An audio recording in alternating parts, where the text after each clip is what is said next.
तो जैसा कि आपने नोवेल के फर्स्ट पार्ट के अंदर देखा था कि जियान को एंशिएंट क्लैनों के बारे में सब कुछ पता चल गया था, तभी मास्टर जियान को बताते हैं तुम्हें जाना है अपनी ससुराल गूकलैंड। ये सुन के जियान के तो मन में लड्डू फूटने लगते, तभी मास्टर जियान को बताते हैं गूकलैंड हर 20 साल के अंदर एक अडल्ट सेरेमनी रखता है, जिसके अंदर वो अपनी यंग जनरेशन के वॉरियर को शोकेस करता है, जो कि उनकी जनरेशन के सबसे आउटस्टैंडिंग डिसाइबल होते हैं। इसी वजह से जो सेरेमनी है वो बहुत ही ज्यादा इंपॉर्टेंट है गूकलैंड के लिए। मगर इसका जो इन्विटेशन है वो सेंटर पेन के कुछ ही लोगों को मिलता है। वो तो मुझे इसका इन्विटेशन इसलिए मिल गया क्योंकि मैंने कुछ ही टाइम पहले हाफ सेंट के अंदर ब्रेक थ्रू कर लिया था, वरना मुझे भी इसका इन्विटेशन नहीं मिलता। और फिर मास्टर अपनी स्पेस रिंग से एक जेट टोकन को बाहर निकालते, जो कि देखने में काफी अजीब सा लग रहा होता। फिर मास्टर जियान को बताते हैं वैसे तो मुझे इस सेरेमनी के अंदर जाना चाहिए था, मगर मैं अभी के लिए यहाँ से नहीं जा सकता हूँ, क्योंकि तुम इस बात को बहुत ही अच्छे से जानते हो कि जो होलोप सोलो हमारे फॉलिंग स्टोन के ऊपर नजरें गड़ाए बैठा हुआ है। भले अभी के लिए हमारी जो पावर काफी ज्यादा बढ़ चुकी है, क्योंकि हमें काफी सारी वॉरियर ने ज्वाइन कर लिया है, मगर जो होलोप सोलो अभी के लिए किसी से डरता हो तो मेरी हाफ सेंट की पावर है। इसलिए पर्सनली मैं इस बार गूकलैंड की सेरेमनी को अटेंड नहीं कर सकता हूँ, बल्कि इस बार मेरी जगह तुम जाओगे और रिप्रेजेंट करोगे फॉलिंग स्टार पवेलियन को। और ये बोल के इन्विटेशन जेट टोकन होता है वो जियान को दे देते हैं। जियान भी इस बात पे कोई भी रीजन नहीं देता और तुरंत ही अपने हाथ को बढ़ाता और उस जेट टोकन को लेता है, क्योंकि वो अभी के लिए गूकलैंड जाने के लिए काफी ज्यादा एक्साइटेड है, क्योंकि गूकलैंड और साउथलैंड के काफी पुराने रिश्ते हैं। और जियान ये सभी बातें सोच ही रहा होता है, तभी मास्टर जियान को बताते हैं इस वाले सफर का जो एक्सपीरियंस होने वाला तुम्हारे लिए काफी ज्यादा इंपॉर्टेंट है, क्योंकि इस सेरेमनी के अंदर जो लोग आने वाले वो बहुत ही ज्यादा खतरनाक और बहुत ही ज्यादा पावरफुल होंगे। इसलिए अगर तुम्हारी बाजुओं में हो दम तभी तुम वहाँ पे जाना। ये सुन के जो जियान होता है वो बिल्कुल भी घबराता और बोलते मास्टर आप बिल्कुल भी चिंता मत करो, मैं आपके सर को बिल्कुल भी नहीं झुकने दूंगा, क्योंकि मुझे फर्क नहीं पड़ता कि कौन कितना ज्यादा टैलेंटेड और कितना ज्यादा पावरफुल है, मैं तो झंडे गाड़ कर ही आऊंगा गूकलैंड के अंदर। ये सुन के मास्टर के चेहरे पे स्माइल आ जाती और बोलते कि तुम कुछ दिनों तक यहीं पे रेस्ट करो, जैसे ही सही टाइम आएगा तुम गूकलैंड के लिए निकल जाना। मगर एक बात को मैं बहुत ही अच्छे से जानता हूँ कि तुम अभी के लिए इतने ज्यादा एक्साइटेड क्यों हो, क्योंकि तुम उस लड़की को पसंद करते हो। मगर मैं एक बात तुम्हें पहले क्लियर कर दूं, वो लड़की कोई मामूली लड़की नहीं है, वो बहुत ही ज्यादा इंपॉर्टेंट है गूकलैंड के लिए, क्योंकि उसकी जो ब्लड लाइन है वो सबसे ज्यादा प्योर है। इस वजह से उसके काफी हाई चांसेस है उस लेजेंडरी लेवल को अचीव करने के, और इसी वजह से तुम्हारे और उसके बीच में बहुत ही बड़ा गैप है। इसलिए तुम्हें हर कदम एकदम सोच समझ के रखना होगा, वरना लेने के देने पड़ जाएंगे। ये सुनकर जो जियाना तो वो हमें नोट कर देता, मगर वो किसी भी कीमत पे अब यूनर को नहीं भूल सकता है, क्योंकि उसके दिल के भीतर छप चुकी यूनर की तस्वीर, जिसे गूकलैंड या गूकलैंड का बाप भी आ जाए तो भी नहीं निकाल सकता है। और ये बात मास्टर भी समझते थे कि उनका जो चेला वो अभी के लिए प्यार और बावला है, इस वजह से कोई उल्टी सीधी हरकत कर देगा। इसी वजह से वो जियान से बोलते कि तुम अपने साथ लिटिल फेरी डॉक्टर और टियानो जुंजे को भी ले जाना, क्योंकि मैंने टियानो जुंजे के लिए कुछ हाई लेवल की पेनों को रिफाइन कर दिया, जिस वजह से उनकी जो पावर है अब वो डाउजूम की 6 स्टार पे पहुंच चुकी है। और ये बात की जाए लिटिल फेरी डॉक्टर की, तो मैंने उसकी ज्यादा मदद नहीं की है, क्योंकि उसे अपनी बुल पॉइजन बॉडी को खुद ही कंट्रोल करना होगा। इस वजह से बस मैंने उसे रास्ता बता दिया है, जिस जगह पे जाकर उसे खुद ही अपने आप को ट्रेन करना होगा। ये सुन के जो जियाना तो एकदम से हैरान हो जाता और बोलता कि आपने कहाँ भेज दिया उसे। ये सुन के मास्टर के चेहरे पे स्माइल आ जाती और बोलते कि मैंने उसे एक ऐसी जगह पे भेज दिया जिसके बारे में बहुत ही कम लोगों को पता होगा, और साथ ही जो मुझे फॉर्मूला मिला था बुल पॉइजन बॉडी को कंट्रोल करने का उसी जगह से मिला था। ये सुन के जन एकदम से चौंक जाता और बोलता क्या मास्टर, इसका मतलब आपने उसे नहीं बनाया था। इस चीज का तो सीधा मतलब ये होता है कि जो बुल पॉइजन वाला पर्सन था वो आपसे बड़ा ज्ञानी था। ये सुन के जो मास्टर होते वो होते कि हाँ बिल्कुल तुमने सही बोला, क्योंकि जब वो अपने जमाने में जिंदा थी तब उससे ज्यादा बुल पॉइजन के बारे में कोई भी नहीं जानता था, यहाँ तक कि उसने पूरी तरीके से कंट्रोल पा लिया था बुल पॉइजन के ऊपर। मगर दुख की बात है कि जब उसने ये सब बनाया तब वो ऑलमोस्ट अपनी मरने की कगार पे पहुंच चुकी थी। इसी वजह से वो ज्यादा दिन तक जिंदा नहीं रही और वो मारी गई। मगर जो लिटिल फेरी डॉक्टर है उसके पास अभी के लिए एक गोल्डन चांस है, क्योंकि जैसे वो फॉर्मूला लिटिल फेरी डॉक्टर के हाथ में लगेगा तो लिटिल फेरी डॉक्टर पूरी तरीके से कंट्रोल कर लेगी अपनी बुल पॉइजन बॉडी को, और वो ऐसा करने वाली पूरी दूधी कॉन्टिनेंट के अंदर पहली पर्सन बनेगी। और साथ ही उसकी जो पावर है वो भी काफी ज्यादा बढ़ जाएगी, और जब वो वापस लौटेगी तभी तुम्हारा टाइम होगा लेजेंडरी गूकलैंड जाने का। ये सुन के जान भी हमें नोट करता और फिर जेट टोकन को देखता और बोलता है यूनर मैंने तुमसे प्रॉमिस किया था अगली मुलाकात होगी तो सीधा गू रीलम के अंदर होगी, इस वजह से मेरी प्यारी यूनर बस तुम थोड़ा सा और वेट करो, तुम्हारा जियान आ रहा है तुमसे मिलने के लिए। और फिर वहाँ से जो जियान होता है वो कल्टीवेशन करने के लिए आ जाता, और इस बार का जियान का जो फोकस होता है वो अपनी सोल स्टेट के ऊपर होता है, क्योंकि उसे ये बात दिल पे लग गई थी कि याओ क्लैन के अंदर वो टॉप 5 के अंदर आता है। इसी वजह से उसने डिसाइड किया था अपने सोल स्टेट को बढ़ाने का, क्योंकि किसी भी एल्केमिस्ट को देखना है वो कितना ज्यादा कैपेबल है तो वो डिपेंड करता है उसकी स्पिरिचुअल स्ट्रेंथ के ऊपर। मगर जो जियान था वो काफी लंबे टाइम से इसके ऊपर ध्यान नहीं देता था, वो लाता गुस्सा में बिजी था, इस वजह से वो बढ़ाने में लगा था अपनी दुई की लेवल को। मगर जब मास्टर ने उसे बताया कि वो सेंट्रल प्लेन के अंदर टॉप क्लास का एल्केमिस्ट है, मगर जब बात किया याओ प्लेन के अंदर तो वो काफी ज्यादा पीछे है, और ये चीज उसके लिए काफी ज्यादा शर्मनाक है, क्योंकि आगे चल के एक ना एक दिन उसका सामना होगा याओ प्लेन से, और अगर वो उस टाइम याओ प्लेन की यंग जनरेशन से हार जाता तो उसकी भरे समाज में बेइज्जती हो जाएगी, और सबसे ज्यादा बेइज्जती होगी उसके मास्टर की, और ये वो कभी नहीं चाहेगा कि उसके मास्टर का सर झुके। इसलिए टियर 8 का एल्केमिस्ट बन के सेंट्रल प्लेन के अंदर तो दबदबा दिखाया जा सकता है, मगर याओ प्लेन की बात आ जाती तो वहाँ पे फीका पड़ जाता है ये। मगर दिक्कत है कि सोल स्टेट के अंदर कल्टीवेशन करना कोई हलवा पूरी नहीं है जिसे कोई भी अव्वा चुवा कर सकता है। जहाँ पे जो जियान है वो काफी लंबे टाइम से सोल स्टेट के ऊपर लटका पड़ा है, और उसे अगर मॉर्टल स्टेट के अंदर ब्रेक थ्रू करना है तो उसे कल्टीवेशन मेथड चाहिए, तभी वो सोल स्टेट को कल्टीवेट कर सकता है। इसीलिए जो जियान होता है वो अपनी स्पेस ट्रेन को टच करता है, जिस वजह से उसके अंदर से निकलता है एक स्क्रॉल, और फिर जिन एक पल की देरी नहीं करता और स्क्रॉल को खोल देता, मगर जब वो उसे ओपन करता तो उसे कोई वर्ड दिखाई नहीं देते हैं। मगर ये देख के जो जियान होता है वो बिल्कुल भी हैरान नहीं होता और यूज करता है अपनी स्पिरिचुअल स्ट्रेंथ का, जहाँ पर वो उस स्क्रॉल के अंदर उसे डाल देता है, जिस वजह से स्क्रॉल के ऊपर काफी सारी लाइनें आने लगती हैं और जियान के दिमाग में डाटा ट्रांसफर होने लगता है। और ऐसी कुछ देर तक जो जियान होता है इन्फॉर्मेशन को रीड करता रहता है और जब पूरी तरीके से रीड कर लेता तब बोलता है ये तो एक सोल कल्टीवेशन मेथड है और इसका नाम है ग्रेट सिंगल सोल स्किल। और ये वही फॉर्मूला है जो कि जियान पिल गैदरिंग कंपटीशन के चैंपियन बन के जीता था, जिसे जियान को पहले ट्रेन करने का मौका नहीं मिला, मगर जैसा कि अब वो गुकलैंड जा रहा है इस वजह से वहाँ पे मुसीबत भी काफी सारी उसे मिलेगी, इसलिए वो जितनी तैयारियां कर सकता है वो करना चाहता है। और साथ ही इस सोल की मेथड को मास्टर यावला ने भी चेक किया था और उन्हें भी काफी ज्यादा परफेक्ट लगा था, क्योंकि ये जो मेथड है वो एंशिएंट टाइम से बिलोंग करता है और एंशिएंट टाइम की कोई भी चीज एक नॉर्मल चीज तो नहीं हो सकती है। और इसीलिए जो जियान होता है तुरंत ही क्रॉस लाइक करके बैठ जाता और उसे प्रैक्टिस करने लगता है, जहाँ पे कुछ देर प्रैक्टिस करने के बाद जो जियान होता है वो अपनी आंखें खोलता और बोलता है सच में ये जो मेथड वो काफी ज्यादा कमाल का है, ये मेरे वो चिमटपा का डमडम से काफी ज्यादा बेहतर है। और ये भी जियान का सोल की मेथड जैसी पूरी तरीके से कंप्लीट होता है तभी अचानक से जियान का जो फोरहेड होता है वो चमकने लगता है और वो आसपास की स्पिरिचुअल एनर्जी को एब्जॉर्ब करने लगता है, वो भी जियान की बिना परमिशन के। ये देख के तो जियान भी हैरान हो जाता है और बोलता वो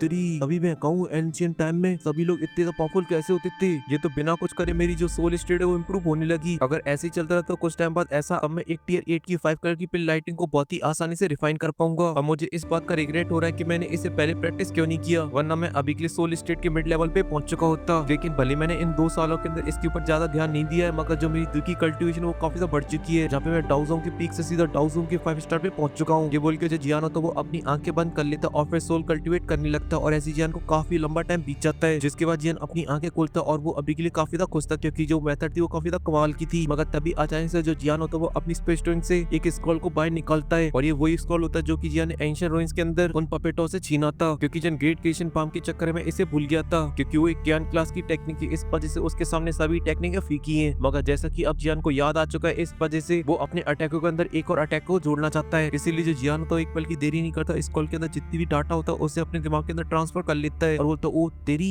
ये तो एक डी क्लास की हाई लेवल की टेक्निक है। और इस दाव स्किल का नाम होता है अर्थ रिजॉल्विंग फ्लेम, जो कि फायर अटैक है और इसकी पावर डिपेंड करती है फायर के ऊपर, जितना आसपास का टेम्परेचर हाई होगा उतनी खतरनाक ये अटैक होगा। और साथ ही इसे परफॉर्म करने में ज्यादा टाइम नहीं लगता, ये बहुत ही जल्दी फॉर्म हो जाता है। और ये सब जान के जब जियान तो काफी ज्यादा खुश हो जाता है, क्योंकि जान तो चलती फिरती एक भट्टी है, क्योंकि जान की बॉडी के अंदर 4 हेवनली फ्लेम, जिस वजह से जब जियान इनका यूज करेगा और इसे बनाएगा तब इसका जो अटैक होगा वो बहुत ही ज्यादा खतरनाक होगा। और इसीलिए जो जियान होता है इसकी प्रैक्टिस करना स्टार्ट कर देता और ऐसी जियान को प्रैक्टिस करते करते 7 दिन बीत जाते, मगर तभी अचानक से एक दिन जियान जब प्रैक्टिस कर रहा होता है तभी जियान को एक जाना पहचाना ऑरा सेंस होता है और वो ऑरा किसी और का नहीं, वो होता है लिटिल फेई डॉक्टर का। मगर तभी जियान उसके ऑरे की पावर को सेंस करता तो उसके एकदम से तोते उड़ जाते हैं और बोलता है सच में इतनी ज्यादा स्ट्रॉन्ग हो गई है, और फिर एकदम बड़बड़ाते हुए खड़ा होता और तुरंत ही अपने रूम से बाहर आ जाता और फिर उसके सामने दिखाई देती एक लड़की जिसने व्हाइट कलर की ड्रेस को पहन रखा होता है और वो देखने में काफी ज्यादा सुंदर लग रही होती है, एकदम परी की तरह। मगर लिटिल फेई डॉक्टर के साथ एक छोटी सी दिक्कत हो गई थी, क्योंकि उसने व्हाइट कोकीन वाले अवतार को छोड़ दिया था पीछे, क्योंकि उसके जो बाल सफेद हो गए थे और वो फिर से ब्लैक हो गए हैं। और ये चीज देख के जियान का जो मुंह था वो फटा का फटा रह जाता। तभी जो लिटिल फेई डॉक्टर होती है जियान के पास आती और बोलती है क्या हुआ, तो अभी के लिए मुझे पहचान नहीं पा रहे हो। जिसे उनके जियान बोलता है कि पहचान तो लिया, मगर तुम्हारे बालों के साथ क्या हुआ है। और तभी अचानक से जियान की नजर लिटिल फेई डॉक्टर के फोरहेड के ऊपर चली जाती, जहाँ पर एक सिंबल बन चुका था जो कि एक सील की तरह लग रहा था। इस पर जियान थोड़ा सा कंफ्यूज हो जाता, मगर तभी जो लिटिल फेई डॉक्टर होती है अपने फोरहेड को टच करती और बोलती है ये मेरी बुल पॉइजन बॉडी का सेंटर, और इसी वजह से मेरी बॉडी के अंदर जितना भी बुल पॉइजन है वो अभी के लिए यहीं पर कैद है। और ये चीज सच में काफी ज्यादा कमाल की कि एक जगह में पूरे पॉइजन को कलेक्ट करना, जिसे उनके जो जियान होता है वो हमें नोट करता और फिर लिटिल फेई डॉक्टर से बोलता कि मैं अभी के लिए तुम्हारे ऑरे को सेंस कर पा रहा हूँ, उसके अकॉर्डिंग मुझे ऐसा लगता है कि जो तुम्हारा ऑरा है वो अभी के टियानगो जोन से भी ज्यादा पावरफुल है। जिसे उनके जो लिटिल फेई डॉक्टर होती है वो हमें नोट करती है और बोलती कि हाँ अब मैं डाउजोंग के 7 स्टार पे पहुंच चुकी हूँ। जिसे उनके बेचारे जियान का तो मुंह ही लटक जाता और बोलता कि अच्छा तुमने 3 स्टार बढ़ा लिए, वो भी इतने कम टाइम के अंदर, जहाँ पे मैंने हेवनली फिल्म लेकर सिर्फ 2 स्टार को बढ़ाया। आखिर ये सब चीजें मेरे साथ ही क्यों हो रही, क्योंकि मेरे जितने भी दोस्त हैं वो मुझसे कई गुना ज्यादा टैलेंटेड है, जब देखो तब वो मुझसे आगे निकल जाते हैं। जिसे उनके जो लिटिल फेई डॉक्टर होती है एक छोटी सी स्माइल मारती और बोलती है ये सब इसलिए है क्योंकि मेरी बॉडी के अंदर जो बुल पॉइजन था वो काफी ज्यादा बढ़ चुका था, इस वजह से जो मेरे बाल थे वो भी सफेद हो गए थे। मगर जब मैंने उन बूढ़ी दादी के मेथड को यूज किया तो मेरी जो बुल पॉइजन बॉडी वो रिफाइन होगी दुई के अंदर और मैं सडनली इतनी ज्यादा पावरफुल हो गई, वरना मेरे लिए भी इतना फास्ट ब्रेक थ्रू करना बहुत ही ज्यादा मुश्किल है। जिसे उनके जो जियान तो वो अपने लिए तो दुखी हो जाता मगर अपने दोस्तों के लिए काफी ज्यादा खुश हो जाता है, क्योंकि उसके सभी दोस्त दिन दोगुनी रात चौगुनी तरक्की कर रहे हैं और उनके ग्रुप की जो पावर वो काफी ज्यादा बढ़ चुकी है। और ये चीज उसके लिए काफी ज्यादा फायदेमंद है, क्योंकि उसके दोस्त उसके लिए जान भी दे सकते हैं। इस वजह से दोस्तों की पावर बढ़ना मतलब जियान की पावर बढ़ना, और ये सब हुआ है सिर्फ 1 साल के अंदर। और इसी वजह से अब जियान के ग्रुप के सामने वो 9 टैंजानिया भी आ जाती तो उसका बचना भी बहुत ही ज्यादा मुश्किल है, क्योंकि जियान का ग्रुप उसे मार मार के भूत बना देगा। जहाँ पर एक बंदा जो डाउजोंग के 5 स्टार पे अगर वो सीक्रेट टेक्निक का यूज करता है तो सीधा डाउजोंग के 7 स्टार पे पहुंच जाता है और इसी को सपोर्ट करने वाले 2 6 स्टार डाउजोंग है और साथ ही एक बुल पर्सन वाली लड़की है जो कि 7 स्टार डाउजोंग है। और इसी वजह से जब तक होलो सोल एक हाफ सेंट को डिस्पैच नहीं करता इन लोगों के पीछे, तब तक होलो सोल किसी वॉरी की दम नहीं कि इन लोगों को पकड़ पाए। और ये सब सोच के जो जियान होता है वो काफी ज्यादा खुश हो जाता है और फिर अपनी बॉडी को स्ट्रेच करता है और लिटिल फेई डॉक्टर से बोलता है और जैसा कि अब तुम आ चुकी है, अब हमें और भी टाइम वेस्ट नहीं करना चाहिए, अब हमें निकलना चाहिए अपने एक नए सफर पे। और फिर यहीं से शुरुआत हो जाती है BTS के फाइनल सफर की। और अगर आप लोगों को इस नए सफर के मजे लेने तो आप लोगों को चैनल को सब्सक्राइब कर लेना चाहिए और साथ ही चैनल को सपोर्ट करने के लिए चैनल की मेंबरशिप भी ले सकते हो। फिलहाल के लिए इस वीडियो में सिर्फ इतना ही। अगर आपको वीडियो पसंद आई है तो डेफिनेटली वीडियो को लाइक कर दे, साथ ही चैनल को भी सब्सक्राइब कर दे। मैं मिलता हूँ आपसे नेक्स्ट वीडियो में, तब तक के लिए बाय।